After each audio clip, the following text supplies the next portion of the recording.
حياتي مع الله أجمل، مع الله تحلو الحياة.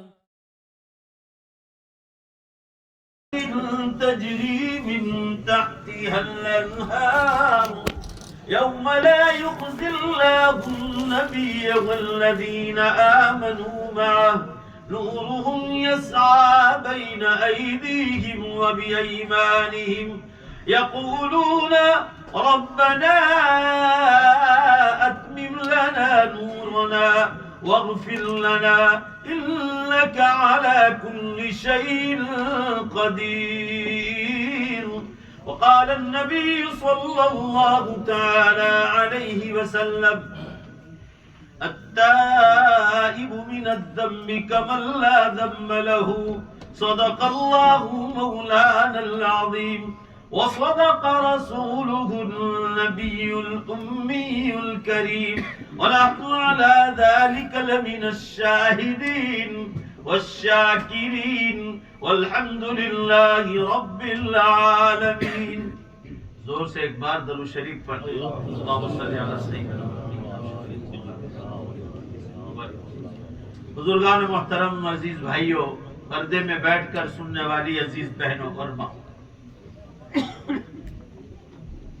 آپ لوگوں کے سامنے قرآن پاک کی دو آیت شریفہ پڑھی ہے. اللہ تعالیٰ اس میں فرما رہے، ترجمہ دھیان سے سنو. وَتُوبُوا إِلَى اللَّهِ جَمِيعًا أَيُّهَا الْمُؤْمِنُونَ. اے مسلمانوں، تم سب مل کر اللہ کے سامنے توبہ کرو. اللہ کے سامنے تم سب مل کر توبہ کرو. لعلکم تفلحون، تاکہ تم کامیاب ہو جاؤ. دوسری آیت میں فرمائے مسلمانوں سچی اور پکی توبہ کر لو. عسى ربكم ان يكفر عنكم سيئاتكم. قریب ہے تمہارا پروردگار تمہاری توبہ کے ذریعے تمہارے گناہوں کو معاف کر دے. ويدخلكم جنات تجري من تحتها الانهار. اور اللہ تمہیں ایسی جنتوں میں داخل کرے جس کے نیچے سے نہریں بہتی ہیں. توبہ کی برکت سے تمہارے آگے نور، پیچھے نور، دائیں نور، بائیں نور، اوپر نور، نیچے نور. توبہ کی برکت سے ہر جگہ نور ہی نور، نور ہی نور. یہ دونوں آیتوں میں اللہ تعالیٰ نے توبہ کا ذکر کیا. توبہ کی دو قسمیں ہیں. اللہ کا حق مارا ہے تو اللہ سے توبہ کرے، اور بندوں کا حق مارا ہے تو بندوں سے توبہ کرے. لوگ اللہ سے تو توبہ کر لیتے ہیں، اگر کسی کا حق مارا ہے، کسی کی زمین دبائی، فلیٹ دبایا ہے، مکان دبایا، بھائی ہے، بھائی بہنوں کی وراثت میں مفتی صاحب سے پوچھ کر ورثہ تقسیم نہیں کیا بلکہ اپنے منمانی قبضہ کر لیا، یہ حقوق العباد سے تعلق رکھتا ہے. کسی سے 5 پاؤنڈ ادھار لیے وہ واپس نہیں کیے، یا اور پیسے ادھار لیے واپس نہیں کیے، یہ حقوق العباد بندوں کے حقوق سے تعلق رکھتا ہے.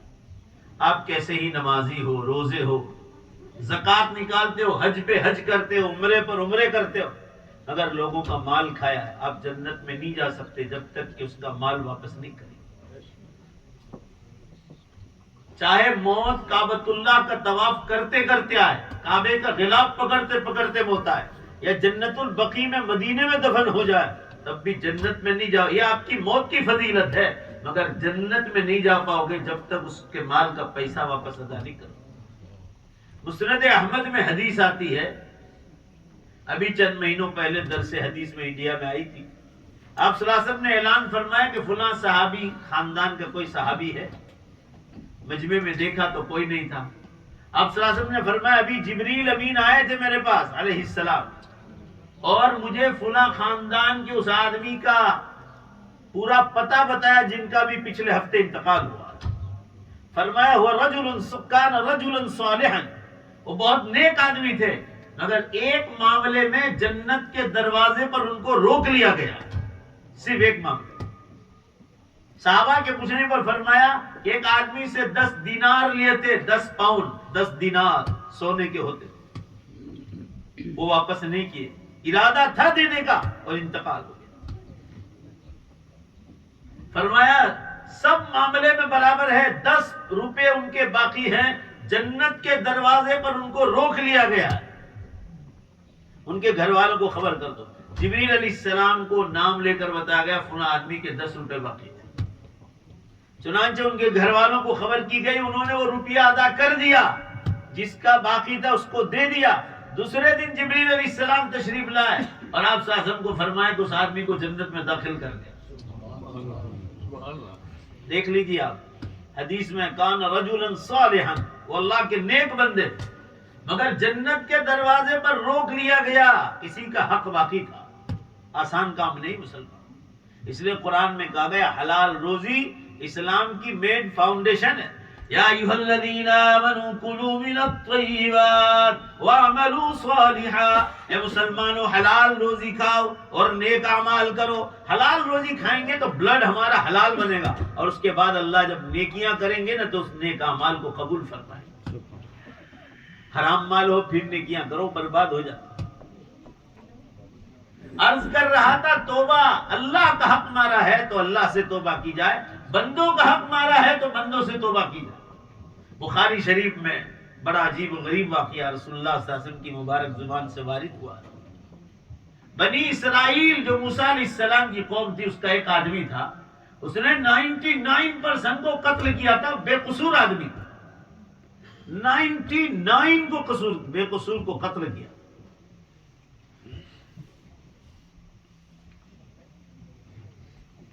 ایک دن اس نے چاہا کہ ایک باقی ہے، 100 پورے کر دیں۔ چنانچہ اپنی سوارڈ اور تلوار اٹھائی اور ایک آدمی جا رہا تھا، اس کو بلایا، گردن ماری اور مار دیا اس کو۔ ظالم قسم کا آدمی، فرعون جیسا، 99 کو مارا، کبھی توبہ کی توفیق نہیں ہوئی تھی، مگر جب 100 میں آدمی کو مارا تو اس کے دل میں خیال آیا کہ اس آدمی کو میں نے بیکار مارا، کیوں مارا، نہیں مارنا چاہیے، بس توبہ کی توفیق ہو گئی۔ اسرائیل میں تھا، اسرائیل میں رہتا تھا، اسرائیل سامنے پاک سرزمین تھی فلسطین، اللہ اہل فلسطین پر رحم فرما۔ بھائی دعا مانگو، حالات وہاں کے بہت خراب ہے، اللہ ان پر رحم فرما، اللہ ان کی خصوصی مدد نازل فرما، اللہ انہیں جیت نصیب فرما، یہود و نصارہ کو اللہ ذلیل فرما۔ میں یہ عرض کر رہا تھا حضرات کے سامنے، توبہ کرنے کی نیت سے چلا فلسطین مسجد اقصی کی طرف نکل گیا، توبہ کی نیت سے تلوار توڑ دی، نیت ہو گئی توبہ کی، جا رہا ہے پیدل جا رہا ہے، راستے میں موت آ گئی، مقدر تھی لکھی۔ جنت کے فرشتے بھی اتر آئے، جہنم کے فرشتے بھی اتر آئے۔ جنت کے فرشتے اس لیے آئے کہ توبہ کی نیت کر لی، اور جہنم کے فرشتے اس لیے آئے تھے کہ 100 بے قصور آدمی کو مارا تھا۔ دونوں آپس میں دلیل بازی کر رہے، جنت کے فرشتے کہہ رہے توبہ کی نیت کری صرف جنت میں لے جائیں گے، اور جہنم کے فرشتے کہہ رہے ہیں اس نے 100 بے قصور آدمی کو مارا ہے، ہم اس کو جہنم میں لے جائیں گے۔ دونوں آپس میں حجت کر رہے، دلیل بازی۔ اللہ تعالیٰ نے فرمایا دلیل بازی نہ کرو، دونوں فرشتوں سے کہا، جنت کے فرشتوں سے بھی اور جہنم کے فرشتوں سے کہا دلیل بازی بند کر۔ ایک کام کرو، جہاں اس کی لاش باڈی پڑی ہے وہاں سے میپ لے لو، سامنے فلسطین ہے، ادھر اسرائیل ہے، اگر اس کی باڈی اسرائیل کے قریب ہے، ناپاک سرزمین کے، تو اس کو جہنم کے فرشتے لے جائیں۔ ذرا زور سے بولو بھائی، بات سمجھ میں آ رہی ہے؟ ماشاءاللہ۔ اور اگر اس کی باڈی اور لاش فلسطین مسجد اقصی کے قریب ہے تو جنت کے فرشتے لے جائیں۔ یہ دونوں فرشتوں سے فیصلے کا حکم دیا اللہ نے آسمانوں سے، میپ لیا گیا، ناپ لے رہے ہیں۔ اب جو جملہ سننے کا وہ حدیث کا یاد رکھو، حدیث میں ہے اس کی باڈی ناپاک سرزمین اسرائیل کے قریب تھی، ادھر تھی،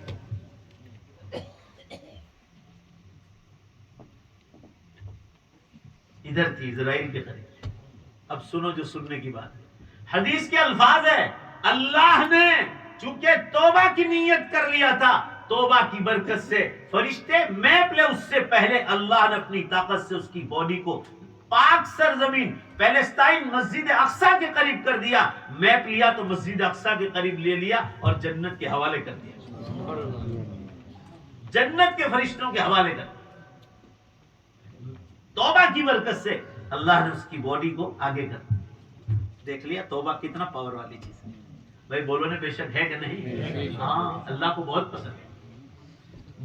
ترمذی شریف میں حدیث آئی، ترمذی میں حدیث آئی کہ آپ کی توبہ کو اللہ کتنی پسند کرتا ہے. دیکھو یہ حدیث دھیان سے سنو اور امت کو سمجھاؤ کہ اللہ تعالیٰ ہماری توبہ سے کتنا خوش ہوتے ہیں. جب بندہ یہ کہتا ہے اللہ میں گنہگار ہوں، میرے گناہوں کی بخشش کر، کتنا خوش ہوتا ہے.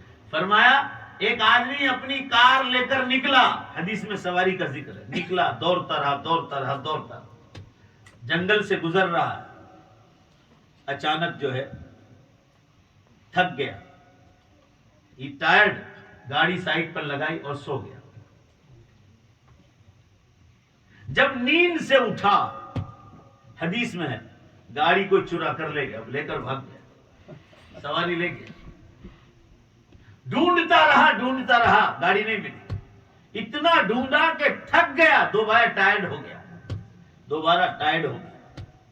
اب اتنا تھک گیا کہ دوبارہ نیند آ گئی. اب صلی اللہ علیہ وسلم تو ایگزامپل دے رہے ہیں، ایگزامپل، مثال سے سمجھا رہے ہیں توبہ. جب دوبارہ نیند سے اٹھا ہے، حدیث میں فیئسا، جب دوبارہ سویا، نا امید ہو گیا تھا کہ اب گاڑی ملنے والی نہیں. جب دوبارہ آنکھ کھلی تو ایکسیڈنٹلی دیکھتا ہے کہ میری گاڑی میرے سامنے حاضر ہے. اوہو، اتنا خوش ہو گیا کہ مارے خوشی کے کیا بولنا چاہیے کیا بول دیا خوشی کے مارے. ذرا حدیث کے الفاظ دیکھو. حدیث میں آتا ہے کہ آپ صلی اللہ علیہ وسلم نے خود میں ہنس دیا. آپ کے نواجز کھل گئے، دانت مبارک کھل گئے ہنستے ہنستے. وہ کیا بول دیا؟ وہ اللہ کی تعریف کرنے گیا کہ اللہ میں جنگل میں تیرا عاجز بندہ، مسافر آدمی، میری گاڑی چرا لی تھی، کوئی چرا کر لے گیا تھا. اللہ آپ رحیم و کریم ہیں، آپ نے میری گاڑی واپس کروا دی. ایسی تعریف کرنے کی دل میں نیت تھی. مگر حدیث میں ہے چونکہ گاڑی ملنے والی نہیں تھی اور مل گئی تو مارے خوشی کے الٹا بول دیا. جان بوجھ کر نہیں بولا، زبان سے الٹا نکل گیا. اللہ کو کہا، کیا کہا معلوم ہے آپ کو؟ حدیث میں آتا ہے کہ آپ صلی اللہ علیہ وسلم نے مسکرا دیا، یہاں تک کہ نواجز کھل گئے. اللہ سے یوں کہا، انت عبدی وانا ربک، اے اللہ تو میرا بندہ ہے اور میں تیرا خدا ہوں. آپ صلی اللہ علیہ وسلم نے ہنس دیا کہ وہ جان بوجھ کر نہیں بولا ہے. وہ گاڑی نہیں ملنے والی تھی، مل گئی تو مارے خوشی کے الٹا بول دیا. کیا کہا حدیث میں ہے؟ انت عبدی، اے اللہ تو میرا بندہ ہے، وانا ربک، اور میں تیرا رب ہوں. کوئی جان بوجھ کر بولے تو ایمان سے نکل جائے. بھائی بولو نے بے شک نکلے گا، نہیں نکلے. آپ لوگ آخری بیان میں بھی جان میں نہیں آ رہے. بھائی بولو نے نکلے گا، نہیں نکلے. اور جان بوجھ کر کے اللہ تو میرے بندہ، میں تیرا خدا ہوں، ایک سیکنڈ میں، اسی سیکنڈ میں ایمان سے باہر ہو جائے گا. اگر وہ جان بوجھ کر نہیں بولا، وہ کہنے جا رہا تھا انت ربی وانا عبدک، تو میرا رب ہے اور میں تیرا بندہ ہوں. مگر الٹا نکل گیا، اللہ تو میرا بندہ اور میں تیرا خدا ہوں. آپ صلی اللہ علیہ وسلم فرمایا حدیث میں، آپ صلی اللہ علیہ وسلم نے ہنس دیا. آپ صلی اللہ علیہ وسلم فرما رہے امت کو کہ اس کی خوشی دیکھو، وہ جتنا خوش ہے اللہ تمہاری توبہ سے اس سے بھی زیادہ خوش ہوتا ہے جب تم بندہ توبہ کرتا ہے. اللہم انی ظلمت نفسی ظلما کثیرا، اے اللہ میں نے اپنی ذات پر ظلم کیا ہے. ولا یغفر الذنوب الا انت، اور اللہ تیرے سوا کوئی معاف کرنے والا نہیں. یہاں پہنچا ولا یغفر الذنوب الا انت، فرشتوں کی ایک جماعت سے کہتا ہے صحیح حدیث میں، اے میرے بندو تم گواہ رہو، میں نے اس بندے کی گناہوں کو بخش دیا، میں نے اس بندی کے گناہ کو بخش دیا. ولا يغفر الذنوب الا انت فاغفر لي مغفرة من عندك، اے اللہ میری مغفرت فرما، وارحمنی، اور مجھ پر رحم فرما، انك انت الغفور الرحیم، بے شک تو معاف کرنے والا اور رحم کرنے والا ہے. جب یہ جو آیت، یہ جو ہم نماز کی آخری دعا پڑھتے ہیں نا، یہ چلتے پھرتے بھی پڑھا دو. حدیث میں ہے، حدیث میں یاد رکھو، تعیش عرش الرحمن، اللہ کے پورے عرش کو ہلا دیتا ہے، اتنا پاور ہے اس دعا. یہ توبہ ہے. اللہم انی ظلمت نفسی، ذرا زور سے انشاءاللہ بولو نے پڑھو گے. بس بات صرف آج یہی کہنا چاہ رہا تھا، بات ختم کر رہے ہیں کہ اپنی زندگی میں توبہ کو لاؤ. قیامت بہت قریب ہے، توبہ کر لو، توبہ کے دروازے بند ہونے والے ہیں. آپ کو کوئی اپنا خواب آپ کو نہیں کہے گا، جو قیامت کی نشانیوں پر بولے گا اس کو کہے گا. یہاں میرے خیال سے مولانا فضل داد کے بھائی ہیں، مجھے نہیں معلوم، وہ ملے تھے مجھے یاد، ان کا نام یاد نہیں رہا. وہ کرسچنوں میں کوئی کام کرتے ہیں، وہ خود مولانا مجھے خود ملے تھے. انہوں نے کہا مولانا میں نے خواب میں دیکھا کہ حضرت عیسیٰ علیہ السلام آسمانوں سے نیچے اتر رہے. مولانا عمران صاحب ہے انڈیا میں، انہوں نے خواب دیکھا کہ سورج ویسٹ سے نکل گیا۔ بخاری شریف کی حدیث ہے اذا اقترب الزمن لم تكد رؤيا المؤمن تكذب، جب قیامت بالکل قریب آ جائے گی تو اللہ تعالیٰ ایمان والوں کو قیامت کی نشانیاں خواب میں بتلانا شروع کر دیں۔ میں نے 2007 میں قیامت کی نشانیوں پر بولنا شروع کیا۔ خواب دیکھنے سے کوئی آدمی، پورا مجمع زور سے بولو، ولی بنتا نہیں۔ خواب تو اللہ تعالیٰ اس لیے بتلاتے ہیں کہ آپ امت کو جگائیں، امت کو جگائیں آپ۔ میں نے 2007 میں خواب دیکھا، سورج ایسٹ سے نکلا، پورا سورج، اللہ گواہ ہے، جمعے کی رات میں، اور ویسٹ میں پورا چلا گیا۔ میں نے خود نے دیکھا، اللہ نے بتایا۔ اللہ نے مجھے اس لیے بتایا ہوگا کہ تو بیان میں جاتا امت کو جگہ کہ ہم سورج کو ویسٹ میں لے جانے والے ہیں۔ اس کے بعد سے میں نے قیامت کی نشانیوں پر بولنا شروع کیا، اور اسی مہینے سے ارتھ کوئک شروع ہوئے، 10, 20, 30, 40، ابھی 250 کے قریب جا رہے، 250 پر جا رہے، ڈیلی ارتھ کوئک ہو رہے، ڈیلی دھما دھم ارتھ کوئک۔ ابھی 5 مہینے پہلے آپ کے انگلینڈ میں ہوا، آپ کو تو پتا بھی نہیں، یہاں سے لوگوں نے مجھے ویڈیو بھیجا، ویلس میں ہوا تھا، ویلس 4.7 زلزلے ہو رہے ہیں، ٹائم میں سے برکت اٹھا لی گئی، بغیر موسم کے بارشیں ہو رہی۔ حدیث میں مشکات میں فتح العراق و فتح الشام، عراق بھی فتح ہو جائے گا اور شام بھی، سیریا بھی فتح ہو جائے گا۔ دیکھ لو عراق کا کیا حال ہو، ملک شام کا کیا حال۔ عرب کی سرزمین میں شرک پھیل جائے گا۔ یہ عرب کے بادشاہ دیکھو مندر، بڑے بڑے مندر بنا رہے ہیں۔ عربستان میں ریاض، بریدہ، جدہ میں بڑے بڑے مندر تعمیر ہو گئے، گھنٹے بجنے لگے۔ بھائی زور سے بے شک بولو نا، یہ شرک میں مدد ہے کہ نہیں؟ سب نشانیاں کھلا۔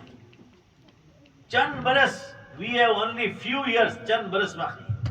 آپ کو چاہے تو اللہ سے استخارہ کرو۔ میرے عرض کرنے کا منشا یہ ہے، کوئی مانے یا نہ مانے، قیامت کو تو بولو بے شک اپنے ٹائم ہی پر آنا ہے۔ تاریخ نہیں بتلائی، ہم امت کو جگا رہے ہیں کہ جاگو جاگو، حالات بہت ڈینجر ہو چکے۔ سائنس والے حکومت کو بتلاتے ہیں کہ سورج گرہن ہونے والا ہے، چاند گرہن ہونے والا ہے، تو سارے علماء کھڑے ہو جائیں گے، امام، خطیب، محدثین، مفسرین، کمیٹی سے مشورہ کریں گے، بھائی نیوز پیپر میں آیا چاند گرہن، سورج گرہن ہونے والا ہے، اور حضور صلی اللہ علیہ وسلم نے اس کی نماز پڑھی ہے۔ اللہ تعالیٰ خواب میں نہیں بتلاتے، سائنس والے کہنے پر ہم چاند گرہن اور سورج گرہن کی نماز پڑھتے ہیں۔ ہمارے انڈیا میں تو پڑھتے ہیں، اخباروں میں دیکھتے ہیں۔ بھائی بولو نا، ہم لوگ پڑھتے ہیں نہیں پڑھتے؟ کیونکہ وہ لوگ دیکھ رہے ہیں کہ سورج گرہن، چاند گرہن ہونے والا ہے۔ بارش کی خبریں یہ لوگ بتلا رہے ہیں، ان کو اللہ تعالیٰ مشینریوں پر بتلا رہا ہے۔ تو یہ حضرات بھی کہہ رہے ہیں کہ 2037 میں چانسز ہے کہ سورج ویسٹ سے نکل جائے۔ وہ لوگ جھوٹ نہیں بولتے، وہ اندازہ لگا رہے ہیں۔ اب ہم اس کو قرآن سے ملائیں گے۔ قرآن نے کہا ہے جب سورج ویسٹ سے نکل جائے گا، پورا مجمع زور سے بولو، توبہ کا دروازہ بند ہو جائے۔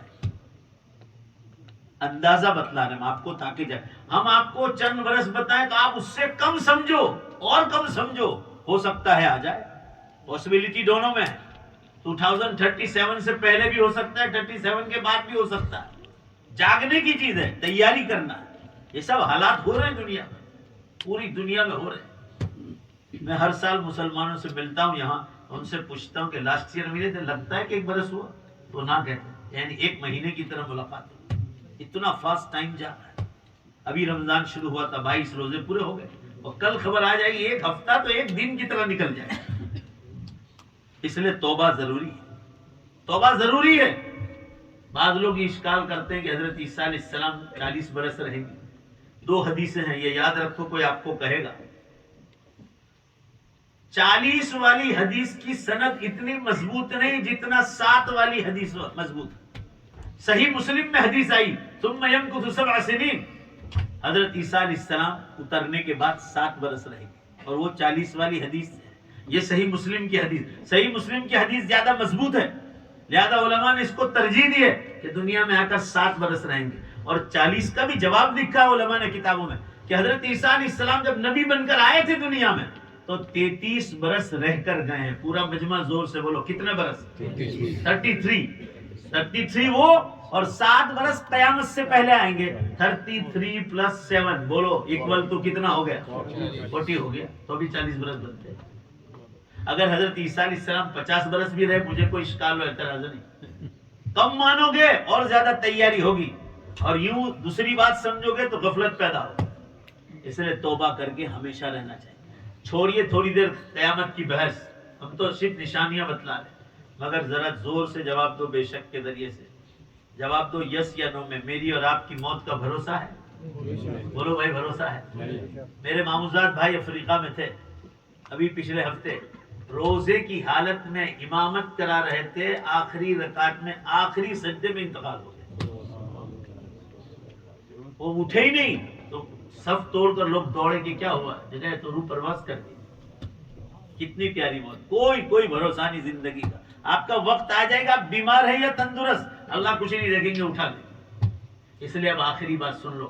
اب کیا کرنا ہے؟ رمضان بعد شیطان چھوٹ جائے گی، اب شیطان کا مقابلہ کرنا ہے. شیطان کے مقابلے کے لیے 4 کام کرنے ہیں. ایک تو بار بار علماء کرام کے پاس بیٹھو، ذرا زور سے انشاءاللہ بولو انشاءاللہ. ایک بات. دوسری بات، دعوت و تبلیغ کے کام سے محبت رکھو. جو مسجد وار جماعتوں کی تعلیم ہوتی ہے، آپ بھی سنو، عورتیں بھی سنیں. راتوں کو گھروں کی تعلیم زندہ کرو. 2 اور گھر گھر کی ملاقات. 3 اور ذرا 3 دن اللہ کے راستوں میں جا کر اس کا ٹیسٹ لو. مزہ آئے گا کہ نیک کاموں میں رہ کر انسان کو کیسی زندگی جینے کا مزہ آتا ہے. بھائی بولو نے کرو گے؟ اور تیسرا کام ہے، کسی جوانی کے زمانے ہی میں کسی اللہ والے کے ہاتھ پر ہاتھ دے دو، کسی خانقاہ کے حضور کے ہاتھ پر اپنے دل کی اصلاح کرو. اور چوتھی چیز ہے، علماء حق کی کتابیں پڑھو. توبہ ہر وقت لازم ہے، کوئی ٹھکانہ نہیں کب موت آ جائے. شیطان کا مقابلہ رمضان کے بعد کرنا ہے، وہ مسجدیں ویران کرنے کی کوشش کرے. اس لیے اعتکاف کرنے والا بھی توبہ ہی کی نیت. اعتکاف کے معنی کیا ہے؟ جمے رہنا. اعتکاف کے معنی ہے ایک جگہ فٹ ہو جانا کہ اللہ جب تک تو مجھے معاف نہیں کرے گا میں تیرے گھر سے ہٹنے والا نہیں. بھائی زور سے بولو نے، بات سمجھ میں آئی؟ اس لیے رمضان چل رہا ہے، نفل اعتکاف کرو. آج کی رات 23ویں ہے، پھر 25، 27، 29، یہ 4 رات باقی. ایسے اوقات نکل جائیں گے. اللہ میرے اور آپ کے بیٹھنے کو قبول فرمائے. ذرا ایک بار زور سے انشاءاللہ کہہ دو. اب بات ختم ہو گئی، پھر اللہ نے زندگی باقی رکھی تو آئندہ سال ملاقات ہوگی انشاءاللہ. اللہ میرے آپ کے بیٹھنے کو قبول فرمائے. ذرا زور سے انشاءاللہ کہہ دو کہ آخرت کی زوردار تیاری کریں گے. اللہ میرے آپ کے بیٹھنے کو قبول فرمائے. وآخر دعوانا الحمدللہ رب العالمین. کل کا اعلان سن لو، کل جمعہ ہے اور سرجری کا ٹائم جمعہ سے پہلے نہیں ہوگا. کل مرد عورت جو آئے گا ہمارے یہاں بیٹھنے کا انتظام ہے پردے کا. ظہر کے بعد